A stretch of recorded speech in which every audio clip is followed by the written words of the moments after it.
Good bye mister Chips chapter 5। जब chips Mrs विक्ट के यहाँ घंटों ख्यालों में खोया इन दिनों को याद करता तो वो नीचे अपने पैरों को देखता और हैरानी से सोचता कि वो कौन सा पाँव था जिसने इतनी अहम खिदमत सरंजाम दी थी। और ये कि इतने अहम वाक़यात की वो मामूली वजह एक ऐसी चीज़ थी जिसकी तफसीलात इसे याद नहीं आती थी।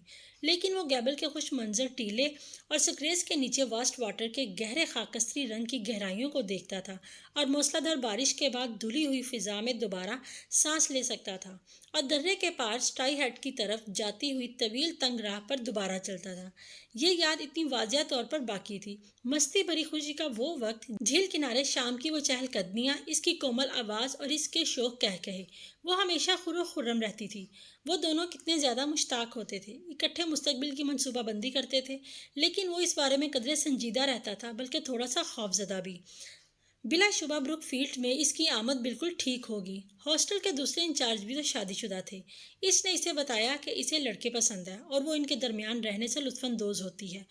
और चिप्स, तुम जो कुछ भी हो, इससे मैं बहुत खुश हूँ। मुझे खदशा था कि तुम कोई वकील या स्टॉक दलाल या दंदान साज या फिर एक ऐसे आदमी हो जिसका मानचेस्टर में कपास का बहुत बड़ा कारोबार है।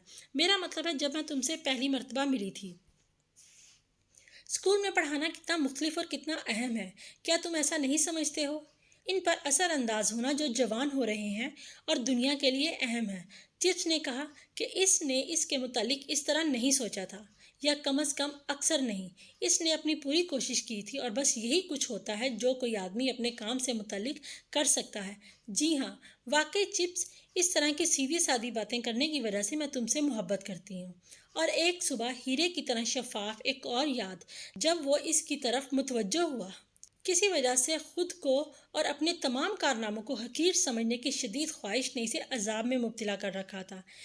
इसने इसे अपनी वाहिद औस दर्जे की सन्नत, नज़्म व ज़ब्त के मुतालिक गाहे बगाहे पेश आने वाली मुश्किलात, इस यकीन के बारे में कि वो कभी तरक्की हासिल नहीं कर सकेगा और किसी जवान और तरक्की की ख्वाहिशमंद लड़की से शादी करने की अपनी मुकम्मल नाअहली के बारे में बताता था। वो इस सब के इख्तिताम पर जवाब में हंस पड़ती थी। इसके वालिदैन नहीं थे। इसकी शादी एलिंग में इसकी एक खाला के घर से हुई थी। शादी की एक रात कबल जब चिप्स होटल वापस जाने के लिए घर से रुखसत हुआ तो कैथरीन ने बनावटी संजीदगी से कहा, तुम जानते हो, एक दूसरे को अलविदा कहने का ये आखिरी मौका है। मैं तो एक नए लड़के की तरह महसूस कर रही हूँ जो तुम्हारे साथ अपना पहला तालीमी दौरानिया शुरू करने लगा हो। ख्याल रहे, मैं खौफजदा नहीं हूँ, बल्कि सिर्फ इस मौके पर मुकम्मल तौर पर मुअद्दब अंदाज इख्तियार किए हुए हूँ। क्या मैं आपको जनाब कहकर बुलाऊं या फिर मिस्टर चिप्स? तो फिर अलविदा, अलविदा मिस्टर चिप्स। दो पहियों वाली एक घोड़ा गाड़ी सड़क पर टिप टिप करती जा रही थी।